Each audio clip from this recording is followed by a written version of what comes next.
Jagan Sattenapalli tour అయితే confirm.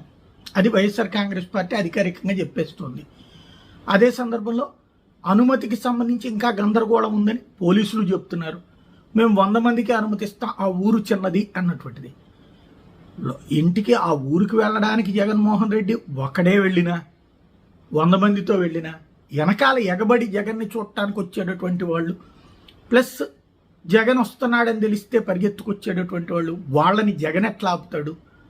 పోలీసులు ముందుగా ప్లాన్ చేయకుండా ఉండటానికి ఒక స్ట్రాటజీ, లేదా పోలీసులు ముందుగానే వైసీపీ వాళ్ళని అరెస్ట్ చేయడానికి ఒక స్ట్రాటజీ, లేదా భవిష్యత్తులో జగన్ టూర్లని ఆపడానికి, మొన్న పొదిలి సంఘటన, రేపు పొద్దున కాసు తర్వాత అంబటి వీళ్ళ మీద కేసులు పెట్టడానికి, తద్వారా భవిష్యత్తులో జగన్ టూర్లని రద్దు చేయడానికి, ఆంక్షలు పెట్టడానికి ఇది ఒక వ్యూహంగా వాడుతున్నట్టు కనబడుతుంది.